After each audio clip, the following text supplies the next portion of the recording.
Merci, Patricia. Merci, Susanna, pour m'avoir invité. Je suis content d'être ici aujourd'hui. Et j'ai deux sujets à vous présenter aujourd'hui. Un, ils sont pas reliés trop. Je vais vraiment faire deux différentes présentations. La première, comme Patricia a dit, ça va être vraiment sur la cartographie des genres espèces qui poussent sur différents sites. On va parler de ça, et ça va prendre environ peut-être une demi-heure. Et ensuite, je veux changer de direction. Je veux parler un petit peu plus de beaucoup du travail récent qui a été fait par le ministère des Ressources naturelles, est impliqué dedans, et l'Université de Nouveau-Brunswick, et c'est va aussi passer de déterminer comment nos forêts vont croître avec le changement climatique. Alors, pour commencer, sur le site de recherche foresterie, vous pouvez aller sur le site FORUS Recherche. Et ceci, c'est une présentation que j'ai donnée au forum de Canadian Woodlands l'automne, je le répète aujourd'hui, mais vous pouvez aller sur ce site, vous pouvez télécharger qu'est-ce que moi j'appelle des maps d'espèces. Et on a ça pour des espèces principales on a l'American Beach, les bouleaux jaunes, bouleaux blancs, épinates, sapins, pin gris, mélèze, le cèdre et la présentation que je vais vous donner aujourd'hui, c'est disponible ici. Et aussi, j'ai plusieurs diapos sur les statistiques pour certaines de ces maps. Alors, ces maps sont disponibles en format master. C'est des filières que vous pouvez utiliser dans vos bases de données. Et, et avec ça, je vais vous expliquer comment les maps ont été développées. La chose clé avec ces maps, c'est qu'on n'essaie pas de faire la prévision où les espèces sont maintenant. Alors, vous n'irez pas à cette map-là pour dire, voici où est-ce que je trouve l'érable à sucre dans cette province.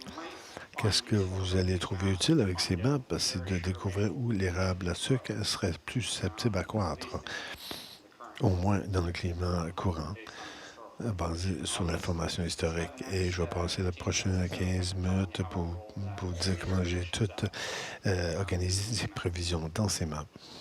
Alors, ceci, c'est un algorithme que j'ai développé environ 5 ans passés quand je faisais beaucoup de travail sur la productivité des sites. Je me suis donné un coup de pied derrière de Gaétan l'année dernière pour utiliser ces rythmes pour faire la prévision des espèces qui seraient mieux, qui auraient une meilleure chance à croître sur certains sites.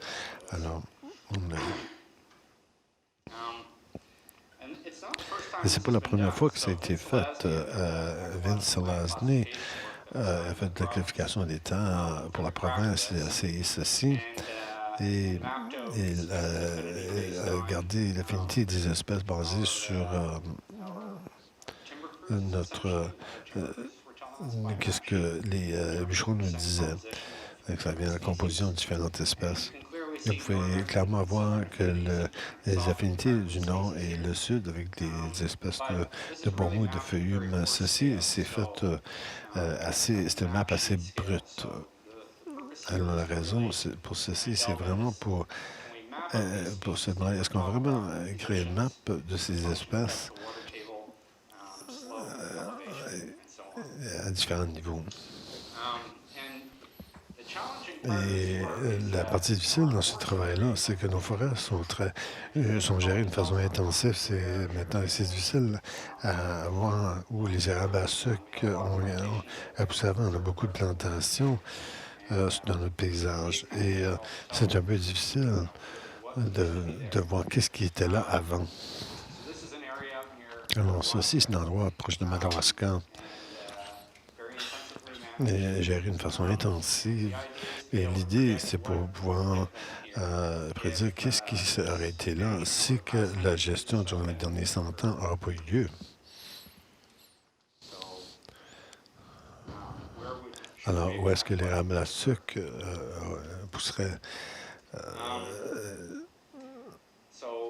naturellement? Alors, l'objectif clé ici, c'est pour faire la prévision de l'abondance ou l'affinité des espèces d'arbres au Nouveau-Brunswick quand ça vient à la topographie locale des sondages et l'interprétation des photos.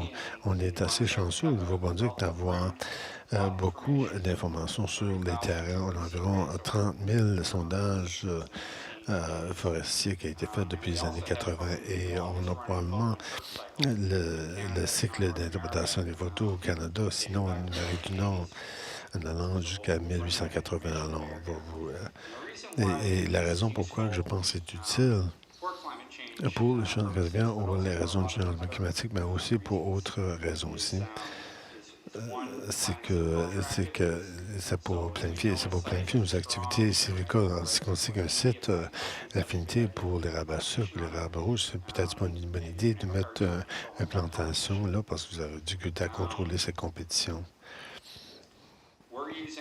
Nous, on l'utilise maintenant pour améliorer nos prévisions de succession. Est-ce qu'on fait ça? Qu'est-ce qui va revenir après la coupe à blanc?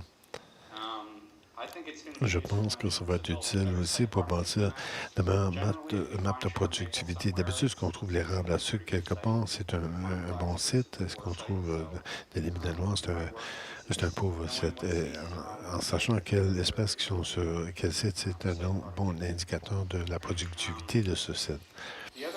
L'autre chose clé qu'on essaie de faire, on va identifier où est-ce que les espèces existent en province aujourd'hui et où est-ce qu'elles sont susceptibles à faire la migration et qu'est-ce qui va être le rythme de changement de cette migration quand c'est vient sur la question de changement climatique. Mais ça pourrait être une utilisation potentielle de ces maps. Alors, on va reculer 40 ans et pas faire ça avec nos photos. Et une interprétation de nos photos jusqu'en 1984, on peut avoir un bon aperçu de ce que la forêt ressemblait avant qu'on ait eu la gestion intensive. Et où possible, on l'a fait. Et on a pris les polygones des peuplements, on les a traités essentiellement comme échantillons de ce que la forêt ressemblait. Et on a aussi, on peut voir les conditions. Et dans les 1980, la composition les maps des espèces était assez brute. On faisait la map des groupes d'épinettes et de feuillus, mais pas nécessairement l'érable à sucre et l'érable rouge. Alors, on a pu revenir à un système avec moins de biais quand ça parle des différentes espèces qui peuvent se trouver sur un peuplement. C'est assez tard l'après-midi, je ne veux pas vraiment rentrer dans les calculs trop, mais, mais ils sont disponibles sur notre site Internet. Je vous en parlais brièvement. C'est un très beau algorithme. Alors, il y a environ 1 million de ces interprétations de photos. On parle de beaucoup de données ici. Et on veut mêler ces inventaires parce que les peuplements qui ont là maintenant, il n'y a pas eu beaucoup de récoltes dans les 100 ans. Ça nous donne une meilleure information. On veut marier ça avec les peuplements qui ont été récoltés et on veut regarder aux années 1980 voir qu'est-ce que ça ressemblait avant. Pour le reste des endroits, ils ont été dérangés dans les années 70 ou 80. Vous ne savez pas vraiment qu'est-ce qui était là. Il y a besoin des algorithmes pour remplir les écarts pour les inconnus. Et qu'est-ce qu'on a fait? C'est qu'on a essayé d'expliquer qu'est-ce qu'on voyait comme composition d'espèces à la topographie locale. Et la fin importante dans tout ceci, de cette méthode, c'est pas un modèle général qui s'applique à tout le Nouveau-Brunswick. C'est un modèle qui est adapté. Et c'est comme une fenêtre qui regarde le paysage, différentes topographies pour identifier la proportion sur différentes. Disons qu'il y a 50 d'érable à sucre ou 50 de bouleau jaune ou 100 d'épinettes noires. Et ça, c'est très, très important dans l'algorithme parce que si vous regardez la table d'eau dans les terres basses, Nouveau-Brunswick, comparé aux terres hautes, vous avez des variations d'espèces dans les terres les plus basses, Nouveau-Brunswick, vous allez, avec, où la table d'eau est très élevée, vous pouvez voir l'épinette noire, parfois du cèdre, mais dans les terres plus hautes, ça veut dire quelque chose de complètement différent parce que souvent, la profondeur de la table d'eau, c'est c'est une colline, un cours d'eau qui descend.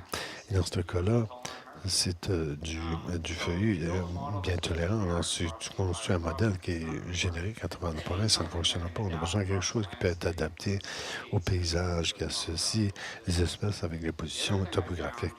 Une autre chose que j'ai trouvé en faisant le travail de productivité ici que j'ai fait, c'est que souvent, vous voyez de drôles de choses sur le paysage. Des éminettes noires où les sols ne peuvent pas l'expliquer, mais le voilà. Et un algorithme et pouvoir avancer à associer cela avec cet endroit local, c'est très utile. On commence avec, avec un peuplement de 1 million dans cet algorithme. Et pour chacun de ces peuplements, on démontre un modèle précis pour donner la prévision de la composition. Et là, on prend ces modèles et je regarde un quartier en particulier. Disons, je choisis 20 les modèles et je fais la moyenne de ces 20 prévisions-là sur chaque cellule 20 par 20 à travers la province. Ça me donne environ 175 millions de prévisions. Alors, c'est très intense. Comme j'ai dit, c'est pour créer un algorithme. Le résultat de ces maps, si qu'on s'en seulement sur l'interprétation des photos, c'est un petit peu trop brut. On a eu des problèmes ou des années 80, quand on voit les feuillus tolérants et intolérants. Alors, on a été dans le passé, on a essayé d'intégrer les 30 000 sondages. On a gardé la composition de la Terre et on a fait suivi le même processus avec les terres à faible élévation. Quand ça vient aux statistiques, d'habitude, il n'y avait pas de billet pour faire la prévision de différentes espèces dans différentes régions. Une des choses intéressantes, c'est que les espèces qui avaient des affinités telles que l'érable à sucre ou l'épinard noir, la prévision était que vous allez avoir le plus haut niveau de précision. Ça fait du sens. L'épinette noire, d'habitude, est associé avec des endroits plus humides et l'érable à sucre, des sites plus élevés. Et ça, c'était généralement vrai partout. Alors, en utilisant ces maps, je pense que, et gardez ça en tête, que si vous allez utiliser la meilleure option, je penserais que c'est pas l'érable à sucre, l'épinette noire, le bouleau jaune, certaines espèces qui ont une affinité à un certain site. Des espèces telles que l'érable rouge qui a tendance de pousser n'importe où, ça a été cartographié d'une façon pas trop précise. Je ne sais pas ce qu'on devrait dire. Je sais pas ce qu'on devrait dire c'est imprécis. L'érable rouge pousse partout, c'est ça que la map nous dit. Même chose avec le pain blanc. Regardez la distribution du pain blanc à travers la province. Et il y a la différence entre le nord et le sud, c'est correct, mais dans le sud, c'est un très faible pourcentage tout au long du sud de la province parce que ça a lieu plutôt dans les endroits incidentels, dans les peuplements dans le sud. Gardez ça en tête quand vous regardez ces maps. Comme j'ai dit au début, ceci, c'est plutôt pour faire la prévision des chances de voir les espèces sur différentes positions topographiques. Mais si vous voulez savoir exactement qu'est-ce qu'il y a dans le peuplement, allez à vos maps aériennes. Alors, en regardant ces mêmes sites ici, ainsi qu'on allait créer une map, qu'on vient à cette image ici, C'est la même image. Mais ceci, c'est pour euh, des feuillus qui peuvent tolérer les ombres. Et j'ai mis les cours d'eau là-dessus. Alors, si on regarde cette map, on peut voir un certain endroit qui a été récolté des années 80. A été, ça a été rempli avec les espèces prévisibles. Maintenant, ceci, c'est le même endroit pour une couple d'autres combinaisons de conifères en bas à gauche, l'érable à sucre et les feuillus intolérables. Alors ici, ces régions ici seraient des bons choix pour l'érable à sucre. Si on va vers l'est un peu, et l'élévation plus élevée, la région Mount Carlton, Pample Depot, pour voir la rivière Biscuit qui passe. On a une plus grande présence de sapin baumier. Il y a certainement du pain gris là-dedans. Et encore le bouleau jaune et l'érable à sucre ici. On commence à voir des meilleurs sols ici. Il y a beaucoup d'épines noirs.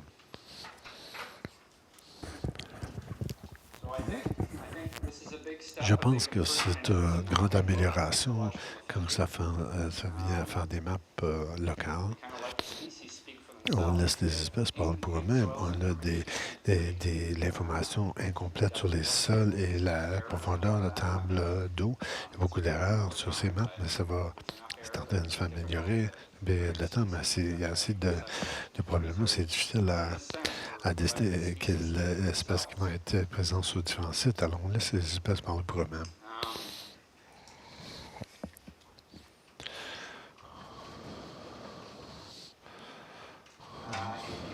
Et dans notre travail, dans le futur, on veut incorporer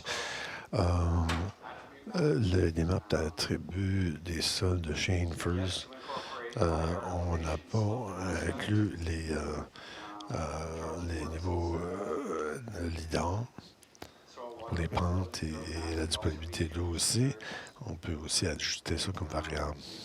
Et on pourra essayer des stratégies de filtrage agressifs pour les endroits avec une grande historique, histoire de coupe à blanc. Mais on peut aussi raffiner l'algorithme. Les autres choses, j'ai oublié de mentionner, ces maps, c'est que vous les ajoutez toutes. Ils ne vont pas s'ajouter à calculer 100%. Il n'y a pas de normalisation dans ces maps. C'est une prévision qu'elle fait que les érables rouges et les bleus jaunes vont se trouver, mais à cause des erreurs dans ces modèles, ça ne va pas toujours s'additionner à 100%. L'autre chose, c'est qu'on peut, vous allez toujours avoir d'autres genres de bois mou, de feuillus. Et j'aimerais te remercier Gaëtan pour son aide et Ali pour faire beaucoup de travail technique. On a fait ce travail. Et le financement pour ceci a été fourni par Linear Climate Adaptation Platform, le NHAI aussi. Il y avait beaucoup de données qui ont été fournies en échange par le ministère des Ressources naturelles aussi. Alors, c'est tout pour cette présentation.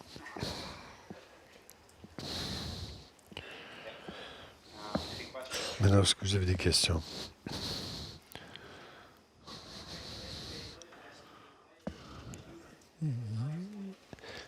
Question inaudible.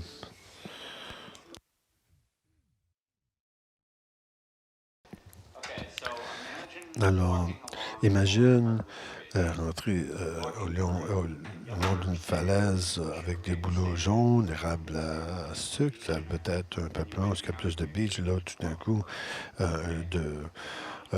des sapins. Alors, l'algorithme essaie de prédire la proportion de l'érable à sucre qui aura lieu au long de ce bloc. Ça n'essaie pas de prédire où l'érable à sucre se trouve sur cette pente.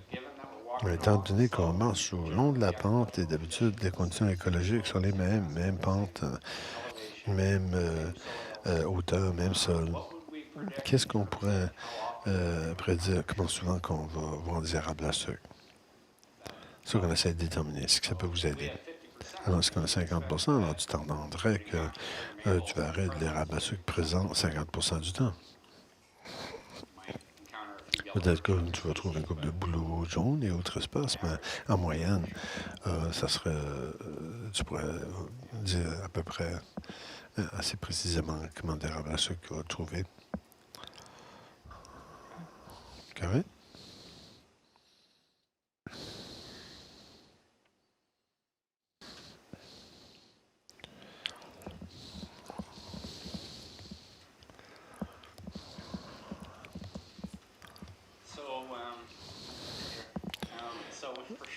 Alors, quand Patricia m'a demandé de vous parler, de parler de la map des affinités des espèces, ben, j'ai posé la question, est-ce que c'est pas un atelier sur le changement climatique?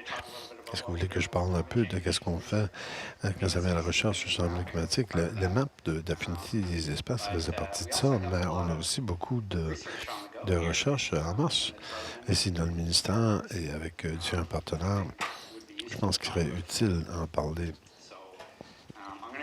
Alors, je vais regarder ça un peu. Je vais aussi parler de ce qu'Anthony a fait. Je ne sais pas ce qui est encore ici. Il était ici pour une seconde.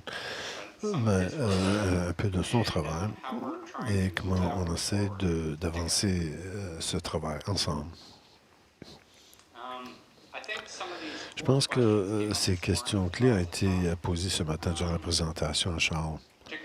Surtout quand Bill a mentionné c'est que le sapin va être en déclin. Pourquoi?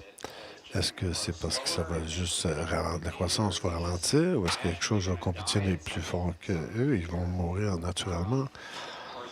Ou est-ce que c'est parce qu'ils ne pourront pas se reproduire de nouveau? Alors, quand on regarde au travail Anthony, au travail Charles, sur les changements d'espèces et aussi dans les autres modèles qu'on a pour les maps d'affinité, on sont assez extrêmes. On essaie de savoir qu'est-ce que sont vraiment les mécanismes autour de pourquoi que ça lieu. Et on a besoin de comprendre cela pour faire des ordonnances civicoles et des stratégies d'adaptation pour gérer ce genre de situation. Alors, après que Anthony a publié son travail sur... je pense qu'il y a un article sur la prévision des changements des forêts acadiennes au 21e siècle. Et ils sont assez dramatiques. Et on l'a appelé au bureau, on a dit, garde, on veut qu'il y ait un partenariat avec vous, on veut mieux comprendre ce sujet et on va incorporer ça dans nos modèles de prévision, mais on a besoin de mieux comprendre pourquoi que les changements ont lieu dans vos modèles. Et on veut être avec vous pour pouvoir s'assurer que nous, on peut penser vos scénarios dans nos modèles. Alors, on se concentrait immédiatement sur comment est-ce que la croissance des arbres vont changer. Étant donné le changement de concentration de CO2, le long de saison, la disponibilité de l'eau change et l'établissement de la survie des arbres. Est-ce que je devrais tuer des arbres plus tôt dans mon modèle? Est-ce que je devrais faire croître plus rapidement? Alors, comment est-ce que je devrais y penser dans nos modèles? Une autre question clé ici, c'est comprendre la génétique de nos arbres courantes, les arbres qui s'en viennent qui montent du sud. Alors, comment de variabilité génétique qui existe aujourd'hui et comment est-ce que la sélection génétique peut nous aider à mieux s'adapter? Qu'est-ce qu'on peut faire avec la migration assistée et les traitements civicoles? Et alors, je ne vais pas me concentrer sur celui-là aussi. Aujourd'hui, je vais parler d'un projet en particulier qu'on essaie de démarrer. Mais je vais me concentrer principalement sur les deux premiers.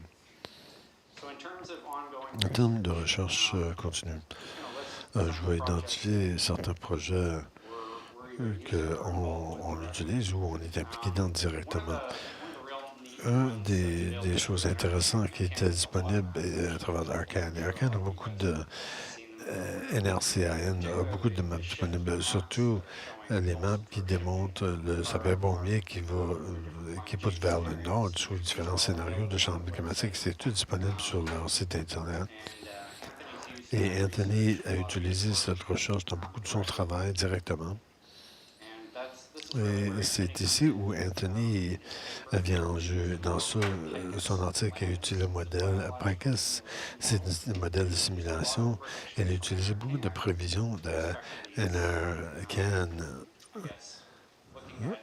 en regardant où les sapins bombiers se trouvent aujourd'hui et le changement climatique qui est le même que celui de l'or. Disons, ce qu'on change le climat, on va vers le nord, on s'attend que le sapin bombier va aussi pousser dans le nord.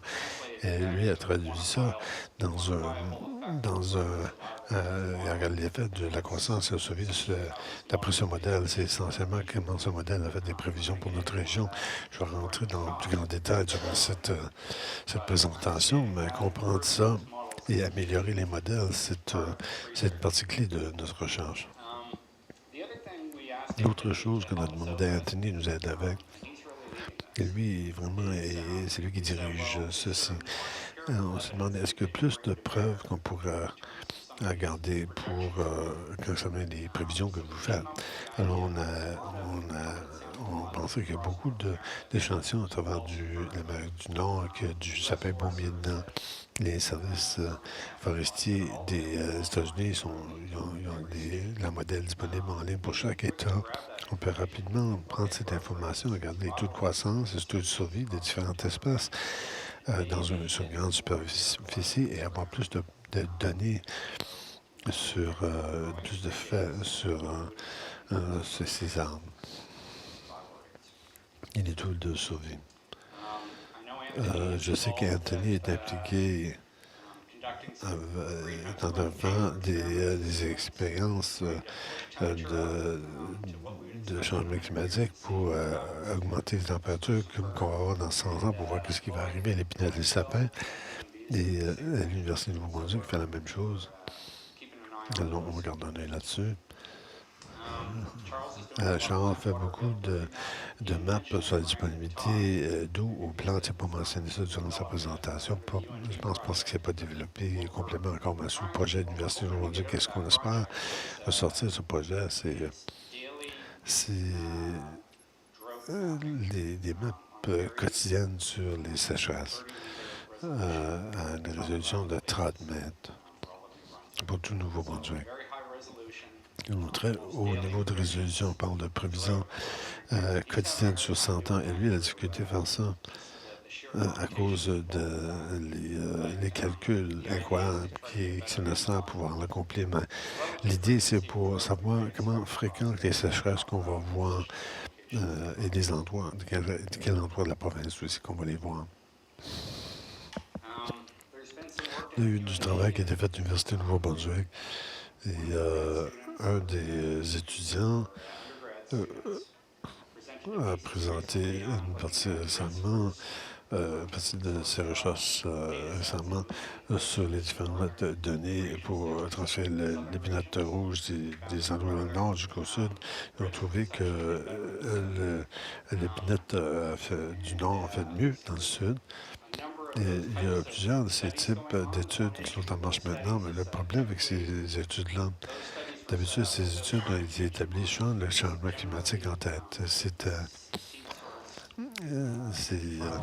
Ces essais, ces données ont été basées sur l'amélioration des arbres échangés, les zones de semences, les baisser, mais pas au niveau qu'on va voir sous le changement climatique. Alors, qu'est-ce qu'on aimerait de faire? C'est essayer d'aller un peu plus loin avec ça et à travers de l'OAC, l'Université de Nouveau-Brunswick en partenariat avec l'Université de Nouveau-Brunswick et CFAC, le ministère des Ressources naturelles et J.D. Irving, on aimerait d'établir un grand projet et envoyer beaucoup de nos semences dans le nord-est, aussi loin que Caracat. Et l'ONU s'est organisé plusieurs différentes institutions de recherche tout au long de la côte de l'Atlantique. On a des bonnes ententes en place avec eux. Je souhaite qu'en 2021, le- les arrangements de financement pour financer ce projet. Et on va transférer du stock de feuilles et de baume dans ces régions. Non, ça ne va pas démarrer avant nos 3 ans. Alors, ça, c'est assez sur la recherche qu'on est impliqué dedans. J'aimerais commencer une discussion sur les maps des espaces d'après le climat. Et je vais regarder au sapin baumier. Ça, c'en est un que j'entends discuter beaucoup plus souvent et ça va être affecté par le changement climatique. C'est que j'ai enlevé ça c'est de l'NRCA. Les prévisions pour NRC-CAN, c'est supposé être le sapin bombier par 2041, seulement 20 ans d'ici, ne va plus croître au Nouveau-Brunswick. Elle n'existera plus. Et qu'est-ce que ça veut vraiment dire? Alors, qu'est-ce que ça veut vraiment dire? Est-ce que ça veut dire que le sapin bombier va mourir dans 20 ans partout à travers la province? Qu'est-ce qu'on fait avec cette information? On essaie de mieux le comprendre. Si c'est vrai, qu'est-ce que ça voudrait dire réellement? Alors, j'ai creusé un petit peu plus dans les modèles Anthony. Et lui a basé beaucoup de ses prévisions sur le modèle d'enveloppe sur le changement climatique. On va revenir à cette diapo. C'est qu'on prend le sapin baumier où il existe aujourd'hui et on le compare au climat qui existe maintenant et on va regarder où ce climat va se trouver en 2040 et 2070, mais c'est rendu ici. Alors, on imagine que tout le sapin baumier va être dans cette région ici. Ils ne vont plus pouvoir pousser au Nouveau-Brunswick.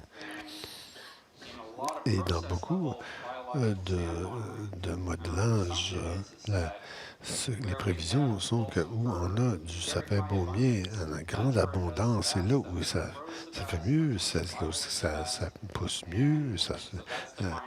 Alors, ceci, c'est défini par ce pic ici. Et ça, c'est environ 1000 à 1500 jours. Mais est-ce que c'est vraiment vrai? Est-ce que c'est là où le sapin baumier pousse ou c'est là où c'est plus abondant? Ça, c'est deux différentes choses. Alors, on veut regarder ça. Si vous regardez en comparaison avec l'érable rouge, c'est pour ça que la prévision, c'est que ça va dominer sous le changement climatique. C'est parce que ça peut croître très rapidement. Je vais ajouter un peu de contexte. Je vais mettre Fredericton là-dessus et Green River et une couple d'autres endroits pour essayer de s'orienter. Qu'est-ce que ça veut vraiment dire pour nous?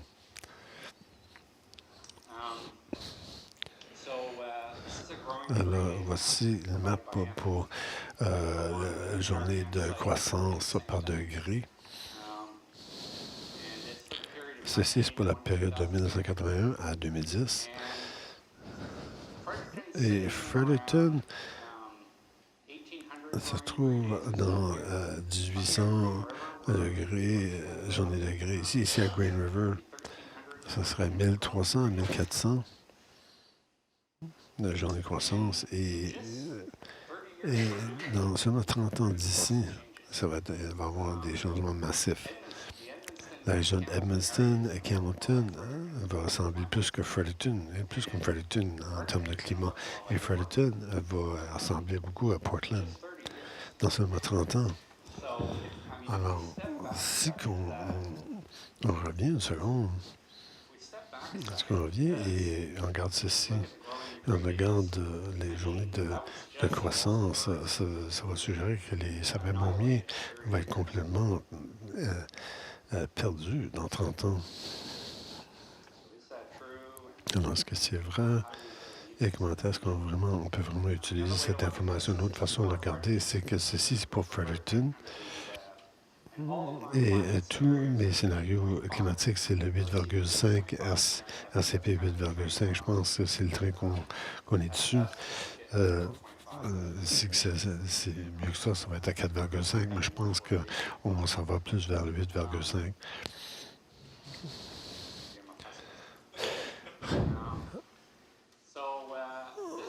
Ceci, c'est où on est rendu maintenant. On est déjà à 2000 jours degrés maintenant. On est sur la tendance vers le bas déjà. Par 2050, on est rendu à 2500. Ça, c'est rendu au pic. Ça, c'est la fin du sapin baumier. Et à 3000, ça a dépassé. À 3000 jours degrés, vous ne voyez plus le sapin baumier nulle part dans l'Amérique du Nord. Ça va être pas trop fréquent du tout. On se revient à cette map, ce graphique, et ceci, quand ça vient aux apparences des espèces, c'est vraiment équivalent à la survie des espèces. Si on regarde où Green River se trouve en 2020, Green River, c'est dans le nord de la province, Rivière-Verte, dans le Nouveau-Brunswick. Ça, c'est le Mecca des sapins baumiers. C'est lorsque il y a des PSP là qui ont 400 mètres cubes par hectare de sapins baumiers. C'est des sapins baumiers massifs. On voit ça à la région de Gaspésie aussi. Alors, le sapin baumier fait très bon sous ce climat et ils font pousser des très gros arbres. Mais à Fredericton, aujourd'hui, nous, on est ici. Alors, est-ce que ça veut dire que la croissance est 50% plus faible à Fredericton qu'à Rivière-Verte? Si on regarde les niveaux de croissance, les PSP à Fredericton comparé à Green River, est-ce qu'on s'attend d'avoir 2 fois la croissance dans Rivière-Verte pour le sapin baumier qu'ici? Aussi, 50% de mortalité. Bon, ça, c'est les questions qu'on a. Je ne vais pas répondre à ces questions-là, mais on commence à accumuler des données qui nous donnent plus d'informations. Et je vais discuter ça, c'est des recherches très préliminaires par 2050. Si je suis cette hypothèse, j'aurai besoin de tuer tous les sapins baumiers à Fredericton par 2050. Peut-être c'est vrai, mais peut-être qu'on a besoin d'y penser exactement qu'est-ce qui se passe ici en termes de la croissance, la survie, la régénération. Alors, ceci, c'est le cycle de données qu'on a avancé avec Anthony. Environ 400 000 de la Floride à Terre-Neuve et traverse aussi l'Ontario et même dans les prairies. Elle a été plus loin que ça. Il a été au-delà de notre projet. Il a fait des partenariats, créé des partenariats partout en Amérique du Nord. Et lui est en train de cultiver toutes les données pour toute l'Amérique du Nord. Alors, je m'attends de voir beaucoup de publications d'Anthony dans les prochaines années. Lui est très excité. L'autre chose qu'on a faite dans le projet, c'est qu'on a gardé les données existantes au Nouveau-Brunswick, essaie de déterminer voir si la succession, c'est différent dans le nord versus le sud. Et on va quantifier ça. Pour quantifier ça, on a fait un modèle que le sapin baumier fait beaucoup mieux dans nos générations du nord, dans le nord que dans le sud. C'est ça, mais les données nous l'expliquent aussi. Et on a vu que le climat, c'est la chose la plus importante. On a enlevé beaucoup de facteurs tels que des sites hautes espèces qui sont à proximité de cet endroit. Et le climat est certainement la chose numéro un, à la proportion de sapins baumiers. Et sur le côté, dans les régions du sud, on a beaucoup plus de bouleaux, de trembles, ça va être publié bientôt, probablement durant les prochaines semaines. Alors, vérifiez là, mais ça a tendance à confirmer plus que réfuter les assumptions qui ont été faites dans le modèle. On voit presque double, sinon le triple de la régénération dans le nord du Savin-Beaumier comparé au sud. Alors, en termes de régénération, ça a l'air comme si que ce qu'Anthony suggère, c'est ça la réalité. Voici la distribution du sapin-baumier, des parcelles qui ont des sapins-baumiers dedans. Ils vont presque à Boston et New York. Et dans l'État de Michigan, mi-chemin au lac supérieur, c'est là où ça s'arrête. Et là, c'est alentour le 2200 à 2600 pour les journées de gris. Alors, certainement, quand vous arrivez à 2500 journées de gris, on s'entendra qu'il y a quelque chose qui va avoir lieu ici. Il y a une raison pourquoi. On ne sait pas pourquoi. Qu'est-ce que le mécanisme encore? Il doit y avoir quelque chose qui se passe ici. Parce que c'est...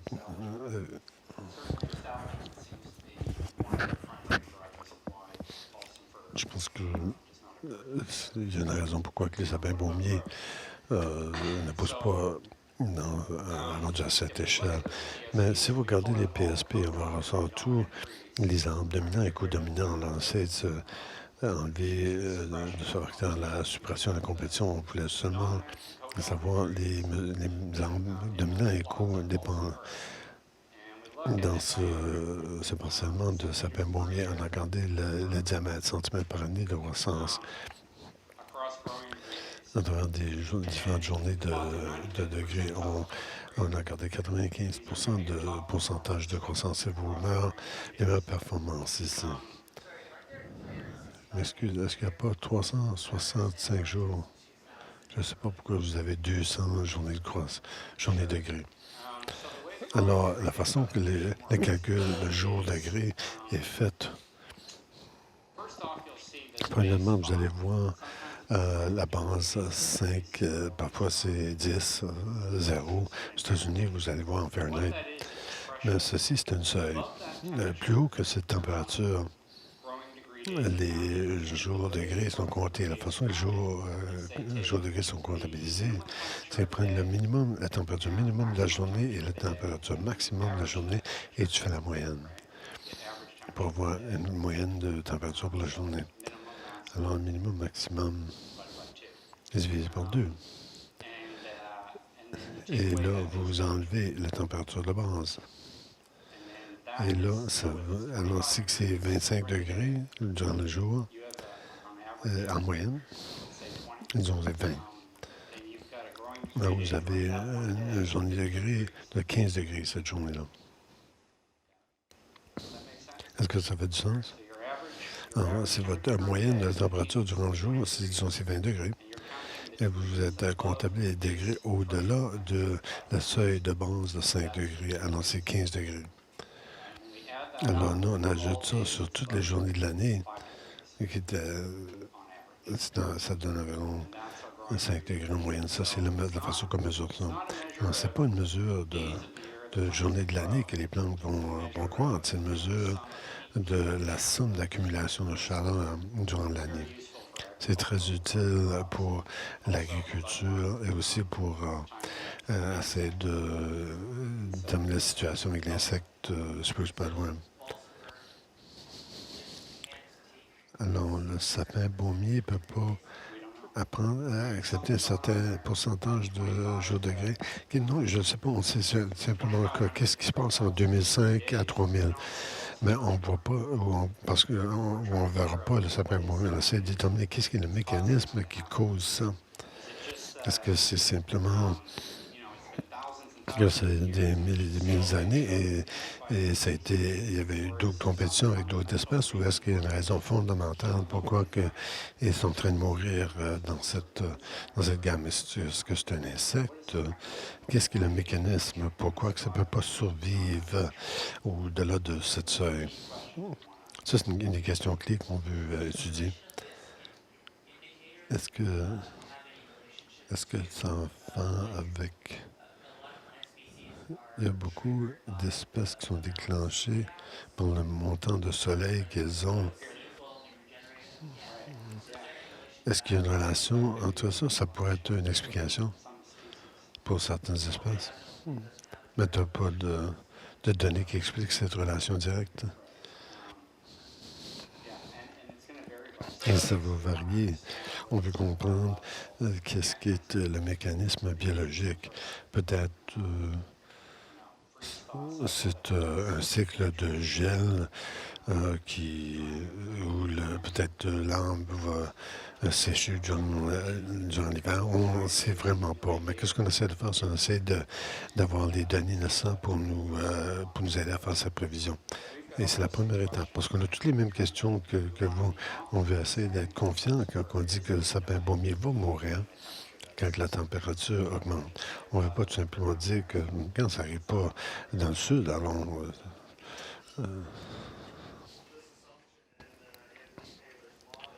non, des questions inaudibles.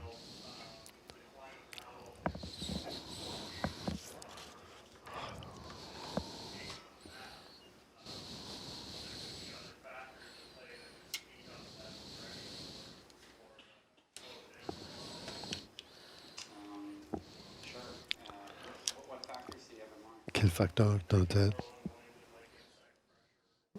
Je pense la pression des insectes.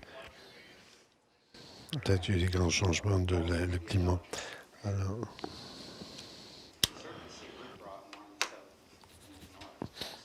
on voit la pourriture sclérique dans le nord. En termes de ceci, je vais revenir à ce diapo, mentionner une couple de choses. Alors, je pense que c'était... Je ne sais pas si c'était choquant, Anthony, mais ça lui a ouvert les yeux un peu. On ne voyait pas qu'est-ce qui se trouvait dans son modèle, pas complètement. Alors, ici, c'est Rivière Verte sur la map, environ 1400 jours degrés, qui est très bon comparé à Fredericton. En général, pendant que les températures augmentaient, à un certain point, on a vu une augmentation de croissance. Mais il y a quelque chose qui se passe ici. Dans ça, c'est Fredericton en 2050, où on commence à voir certainement le sapin baumier. Je ne sais pas si la croissance est en diminution, mais ça n'existe simplement pas. Moi, ça me dit que peut-être, non, c'est pas la croissance qui est ralentie, mais c'est juste qu'ils sont en train de mourir. Ça va mourir très tôt. C'est une de nos hypothèses. Peut-être qu'il va y avoir la root rot.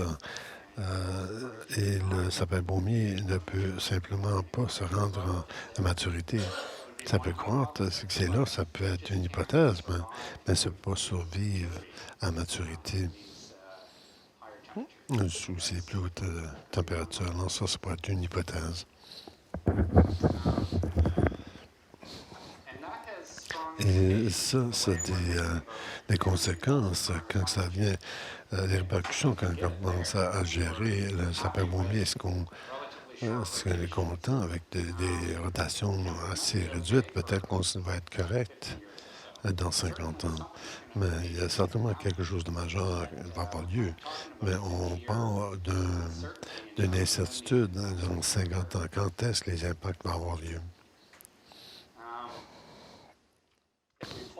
Ainsi qu'on ajoute à l'enveloppe climatique, à quelle température qu'on s'attend, le maximum de sapin baumier sur le temps, c'est en entour d'ici. Et je pense que c'est clair qu'on ne peut pas nécessairement relier ça à la croissance des envois des directions opposées. Ici, on commence à voir le déclin, ici, pour un déclin pour une certaine raison, mais ici, certainement entre 1500 et 200, et même jusqu'à 2500, on a des taux de croissance assez décents de cet espace. Et quand Anthony pousser les semences dans le scénario 8,5, l'augmentation CO2 et température, il voit la bonne croissance, aussi bon qu'aujourd'hui. Et ça, c'est intéressant, n'est-ce pas? Ça nous dit que, regarde, l'espèce est là. Peut-être qu'elle va croître assez bien, peut-être va croître plus rapidement, au moins à court terme. Alors ça me rend je vois des hypothèses et on souhaite pouvoir tester ça avec les nouvelles données qu'on a maintenant. Certainement, la prévision, la probabilité de régénération, ça a l'air comme si que cette relation unimodale, comme Charles l'a expliqué, ça a l'air suivre qu'est-ce qu'on voit ici au Nouveau-Brunswick. En termes de, on a la meilleure régénération dans le nord, les terres élevées, à Fredericton et les régions du sud, c'est beaucoup mieux, beaucoup moins. Là, on a 50 de moins de régénération, sinon plus. La réduction est dans la régénération des sapins baumiers. Mais je pense qu'on devrait reconsidérer, peut-être renverser ça quand c'est vers la croissance.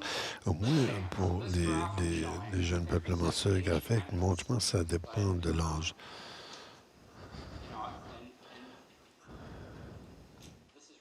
Ceci, c'est vraiment plus une théorie que basée sur les données. J'en prends de données graphiques, mais si que c'est un jeune peuplement de sapins baumiers, probablement que ça va faire assez bien. Dans le changement climatique jusqu'à un certain point, jusqu'à environ 2500 jours au degré. Et à ce point-là, on va voir des déclins drastiques à cause de root rot. On ne sait jamais quel autre facteur qui va être la cause, mais le graphique de survie va ressembler un peu comme ceci. Ceci, c'est des hypothèses très préliminaires. On essaie de tester ça avec d'autres informations, des tests en laboratoire, ainsi de suite. Et on commence actuellement cette étude maintenant. À l'âge de 40 ans, mon hypothèse est qu'on va voir dans des climats plus chauds, on va voir une mortalité plus tôt du sapin baumier. Peut-être qu'on va voir que dans le sud, le sapin baumier vit seulement pour jusqu'à l'âge de 40 ou 50.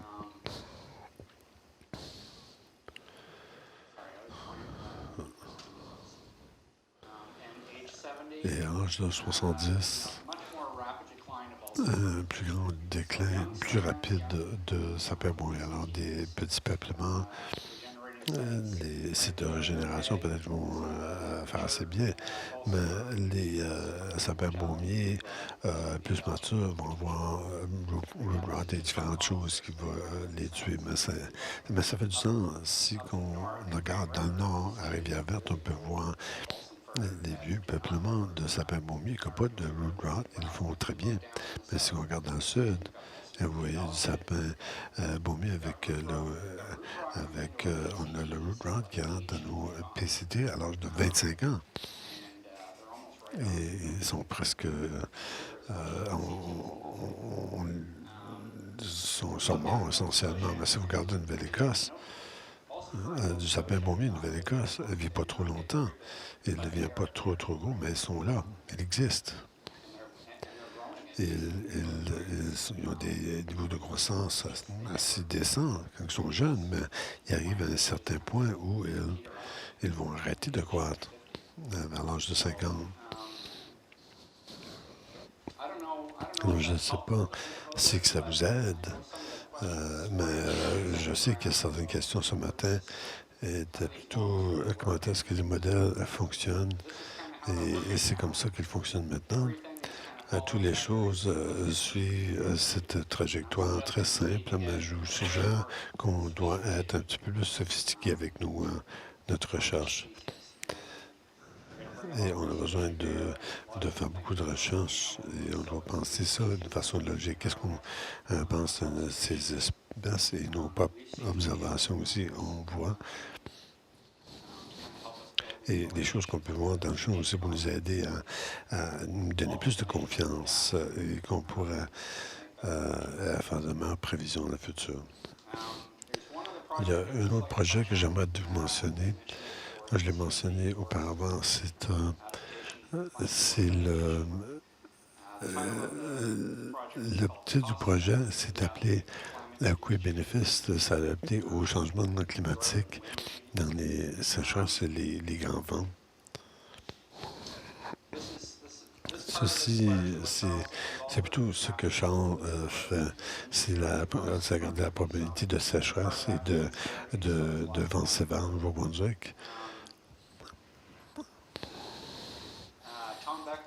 Tom Duckley et Louise Como travaillent avec Forest Abandoned Communities.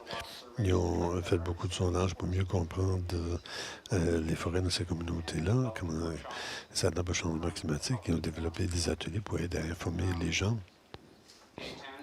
Gaétan aussi très impliqué dans ce projet avec son institut et il est partie des livrets qu'il doit présenter aujourd'hui. Et moi, je suis impliqué dans ce projet aussi avec Anne Lance en train de faire la supervision des étudiants à l'Université du Nouveau-Brunswick pour essayer de regarder les impacts économiques à ces changements climatiques. Et un des grands problèmes, c'est essayer de comprendre ces relations-là un peu plus avec la croissance de sapin baumier. Mais ça va être difficile. Il y aura beaucoup de scénarios doit prendre en considération. Il y aura beaucoup plus de questions que de réponses, je pense. Mais on va faire de notre mieux. Alors, en sommaire, ici, notre étape principale pour séparer les impacts c'est pour regarder les effets du changement climatique sur la croissance du diamètre des arbres, la survie et l'établissement des espèces.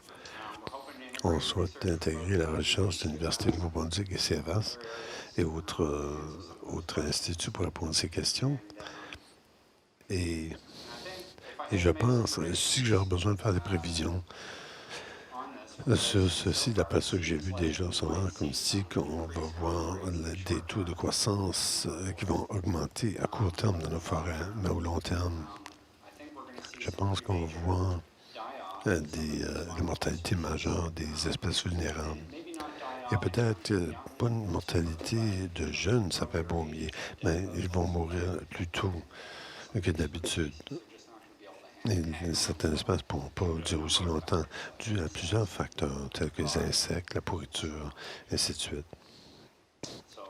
Merci pour votre attention durant cette heure. Et je suis ouvert à répondre à vos questions sur une ou d'autres présentations.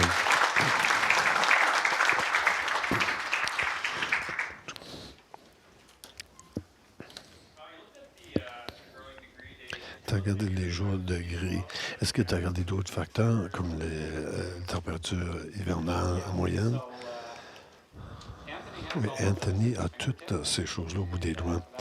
Et l'article va être publié dans les prochaines quelques semaines. On a regardé à 100 différentes variables climatiques. Il y a toutes les variables climatiques en main. Et tu ne peux pas mettre les 100 au complet, mais tu essaies de déterminer ceux-là qui ne sont pas reliés un à l'autre. On va essayer de faire des bons choix. L'indicateur d'humidité, les températures minimum hivernales, maximum durant l'été, le jour degré de croissance, c'est tout ce qui a été pris en considération. Moi, je me concentre sur les jours degrés parce que beaucoup des modèles qui sont utilisés pour faire ces prévisions sont basés sur les jours degrés. Et on ne s'attend pas de voir des grands changements en précipitation, c'est plutôt sur le côté du climat. Mais certainement, pendant qu'on continue à faire ce travail, on adresse la croissance, la survie, on regarde tous les facteurs.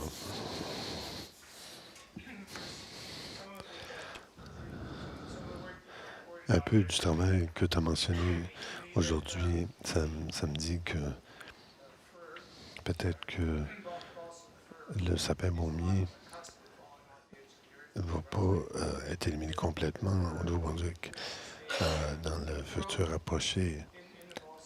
Est-ce que probablement qu'il va y avoir du sapin baumier avec nous pour une bonne période de temps, mais est-ce que, je ne sais pas si vous êtes au courant que le ministère a changé les critères récemment pour l'aide en sylviculture. Et dans les terres privées où il y a beaucoup de sapins bombiers. Maintenant, ils ne sont pas éligibles pour les subventions sylvicoles. Est-ce que c'est prématuré d'avoir fait ça? Ben, en regardant qu'est-ce que tu as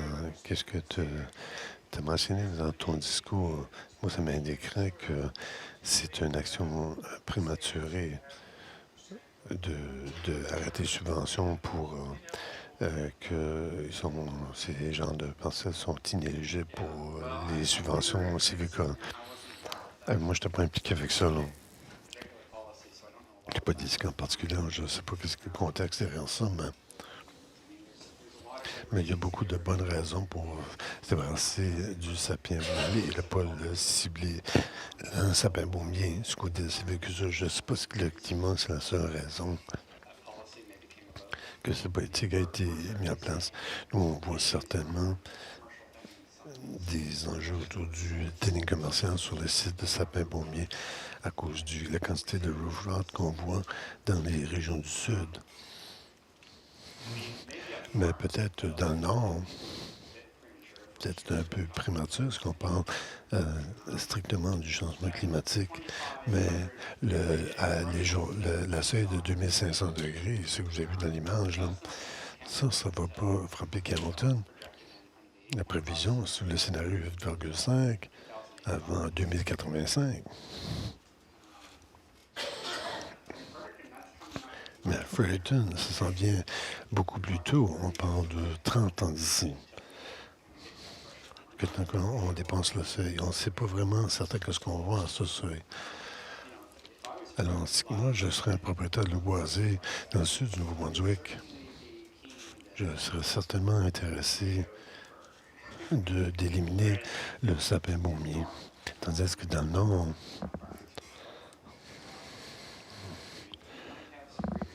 peut-être vous avez la place à manœuvrer. Je ne sais pas si ça répond à ta question.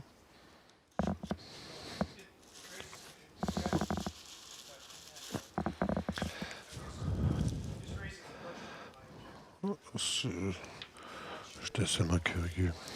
Je ne sais pas si la politique est sage. Peut-être dans le sud, 30 à 40 ans, c'est que c'est déjà l'établi. Et c'est pas détruit par Spruce Budworm. Tu m'as montré les croissances à Sylvie.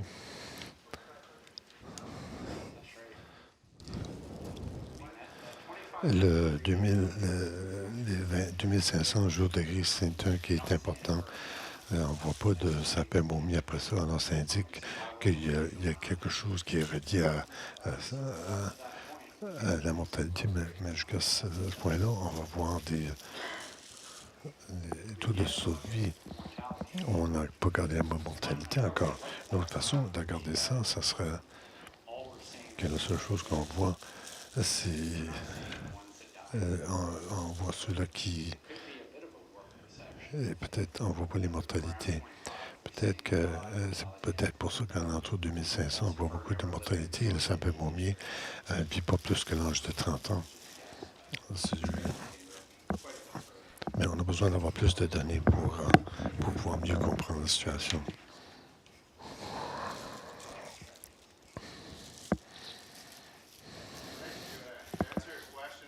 Pour répondre à la question sur les changements dans la sylviculture, quand ça vient au sapin bombier, quand il vient au traitement sylvicole, le sapin bombier, et il y a beaucoup plus de difficultés associées à cette espèce quand il y avait des événements météorologiques sévères, des insectes, des maladies. Alors, ça, c'est la raison pourquoi on a placé des restrictions sur le montant de sapin bombier qu'on allait tolérer dans les traitements de sylviculture. Mais en lumière de toutes les raisons que je vous ai expliquées, c'est tâcher un peu au sujet de qu'est-ce qu'on discute aujourd'hui, mais ça, le risque associé à cet arbre et on a vu beaucoup de preuves sur le terrain aussi en suivant ces traitements-là et au niveau du succès et le dommage que ces traitements peuvent créer. C'est principalement dû à côté du dommage fait par le vent et aussi et la destruction de l'arbre, le programme de sylviculture avec les limites sur les ressources qu'on a en place, des restrictions sur les sites, les peuplements qui sont des candidats pour ces genres d'investissements. Je ne sais pas si ça adresse ta question, non?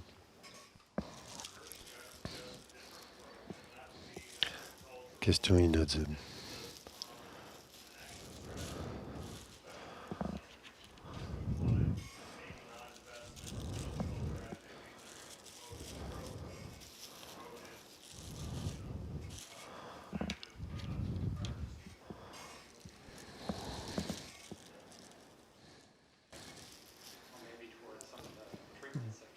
Peut-être les traitements que Gaëtan a mentionnés.